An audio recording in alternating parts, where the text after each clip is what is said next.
Now, as I mentioned a moment ago, the federal government promised a solution to soaring power prices by Christmas. National Cabinet was going to try and nut out a solution tomorrow, but that's been delayed until Friday after the PM picked up COVID again.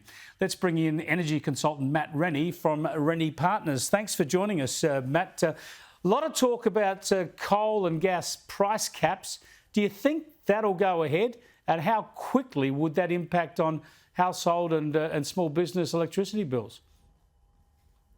Chris, a lot of difficult choices for government coming up. I think if we're honest about it, we probably wouldn't be having this conversation if it wasn't for the global commitments towards climate that we've had in the last 10 years and the fact that that's sort of changed the trajectory of the power markets.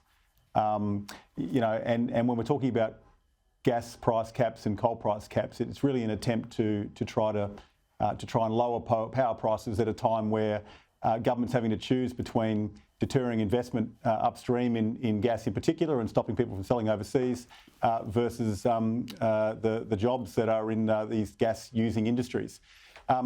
Personally, we have a view that of all the government interventions that you could adopt, price caps are probably one of the worst.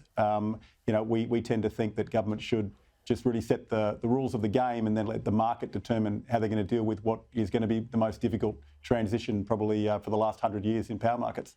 Well, this is the point. We had Chris Bowen today to say that this crisis, the pricing problem, to say it's been created by the push to renewables, the transition to renewables. He says that's a lie. Now, we all know that, of course, Ukraine and the Russian invasion has had an impact on global prices for fossil fuels.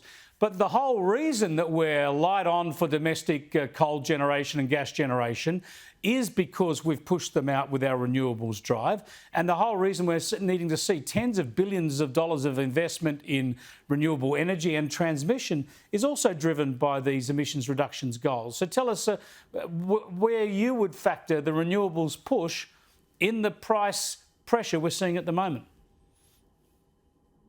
So the government's really between a rock and a hard place on this one. If you accept the premise that emissions need to be reduced globally, then you accept the premise that we need to move to a new system of production and transportation which has less emissions. And in Australia, power is the easiest to change in the race towards lowering emissions, and so we've seen this massive investment in renewables and in the green economy in the last 5 to 10 years.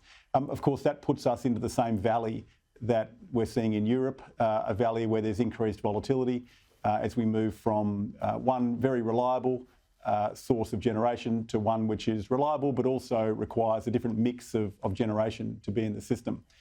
That, of course, is going to mean that reliability has got to be dealt with in some way, which is going to make those reliable power sources very valuable in the short term. So we were always going to see spikes in gas prices. We were always going to see spikes in coal prices because everybody around the world is dealing with this same situation. Regardless of what Vladimir Putin did, this push to renewables was going to put price pressure on us. What can they do on Friday to relieve it? What do you expect to come out of it? Well, the only thing that they can really do without distorting market signals is to directly assist those particularly vulnerable industries.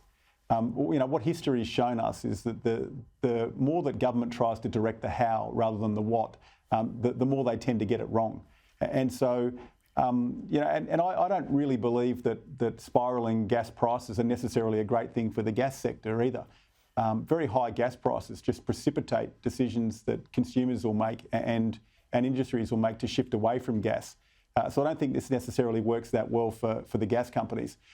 What I think we'll see is assistance being provided to those industries that can't shift over the next 5 to 10 years and those which are most material to the economy. But when we're stepping in and actually changing the basis on which businesses make decisions, that we're going down the wrong path.